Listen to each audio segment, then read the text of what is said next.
The crystalline chamber of the Galactic Council hummed with the soft harmonics of 1,000 different species, breathing, chittering, and vibrating in what passed for respectful silence.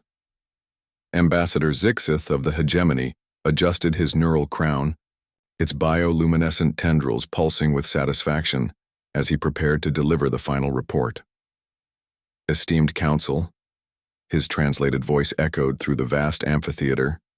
After 3 standard cycles of investigation, we can now confirm what many suspected. The species designation Homo sapiens is officially extinct. A wave of mixed emotions rippled through the assembled delegates. Some mandibles clicked in approval. The humans had been troublesome after all. Others dimmed their chromatic displays in what might have been respect or relief. The Vorthak delegation's tentacles writhed with barely contained glee. The last confirmed human settlement on Kepler 442b was sterilized 14 rotations ago, Zixith continued, his crown flickering. Through the spectrum of bureaucratic pride, our containment protocols have been thoroughly successful. Council Speaker Mordun, an ancient being whose species had witnessed the rise and fall of 17 galactic civilizations, activated his speaking platform. This is a momentous day. The humans were perhaps the most unpredictable species we have encountered in 40,000 standard years. Their capacity for both creation and destruction was... He paused, searching for the appropriate translation. Unprecedented and dangerous, interjected Ambassador Kretal of the Synthesis. Her metallic form shifted and clicked as she spoke. They developed faster than light travel in mere centuries. They survived extinction-level events on their homeworld multiple times. They turned their own planet's most deadly predators into companions. They were an anomaly that threatened the natural order. The hegemony's war leader, General Vexmar, stepped forward. His scarred carapace bore the marks of the final human conflicts. They fought until the very end. Even when outnumbered 1,000,000 to 1, they never surrendered. We had to destroy entire systems to ensure complete eradication. The cost was insignificant. But necessary, Zixith added quickly. The psychological profiles were clear. Humans would never accept subordinate status within the Council. They would have spread like a plague, challenging established hierarchies, questioning ancient wisdom, forcing change wherever they went. Mordun's ancient eyes swept across the assembly. Indeed, their concept of human rights would have destabilized our carefully maintained peace. Their democracy, their science, their reckless exploration, all incompatible with galactic stability. We have preserved order. The chamber fell silent as the gravity of the moment settled upon them. An entire species, wiped from existence. The first sentient race the Council had deliberately exterminated in 12,000 years. Let the record show, Mordun began the formal declaration, that on this date, the species known as humans is declared extinct. Their homeworld, designated Sol 3 or Earth, remains quarantined. Their colonies have been cleansed. Their ships have been hunted down and destroyed. The human experiment has ended. The delegates began the traditional harmonics of closure, thousands of voices joining in the ancient song that marked the end of a species chapter in galactic history. The sound built into a crescendo that seemed to make the very stars vibrate in sympathy. Then, cutting through the cosmic chorus like a blade through silk, came a voice. Check again. The harmonics died instantly. The chamber fell into a silence, so complete that the quantum fluctuations of empty space seemed deafening. Every sensor, every detection grid, every scanning array in the chamber focused on the source of the interruption. A figure materialized in the center of the chamber, not transported, not teleported, but assembled from quantum foam as if reality itself was being rewritten.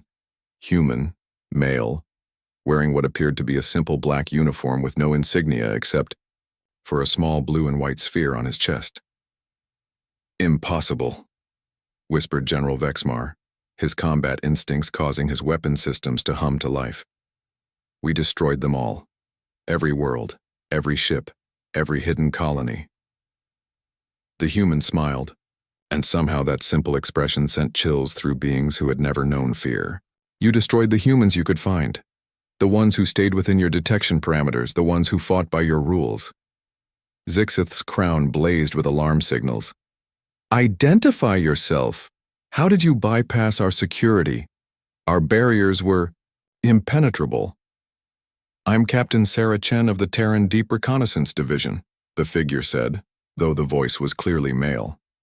Well, technically, I'm Commander James Park of the same division. Actually, we're both and neither. The human's form flickered, shifting between male and female, young and old. Different ethnicities flowing like water. Quantum consciousness transfer. One of many gifts from our friends in the Andromeda Galaxy. The word friends hit the Council like a shockwave. First contact with Andromeda wasn't supposed to happen for another 1,000 years. You see, the human continued, you made a fundamental error in your assessment. You assumed we were confined to this galaxy.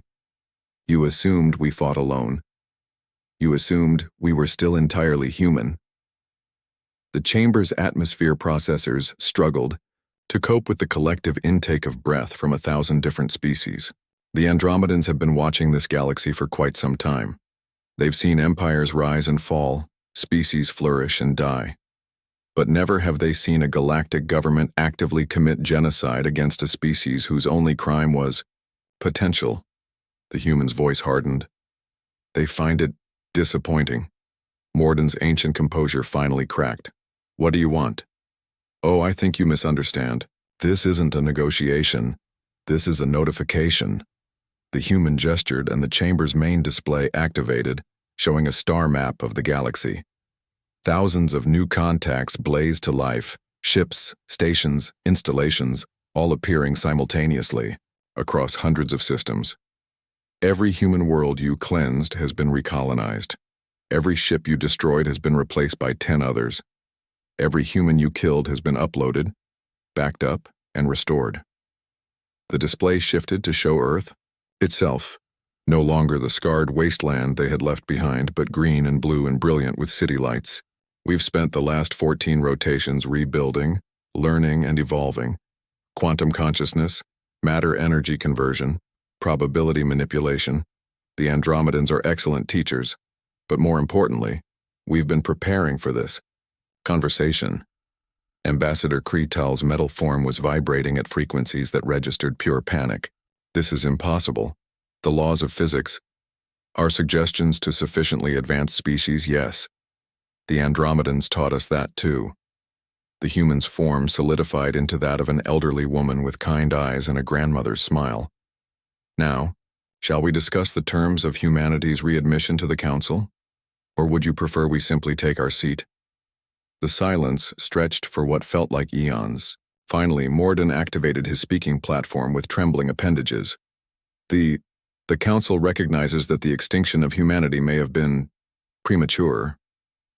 The human smiled again, and this time, it was warm as a summer day on a world they thought they'd destroyed forever. Wonderful, we'll start with reparations.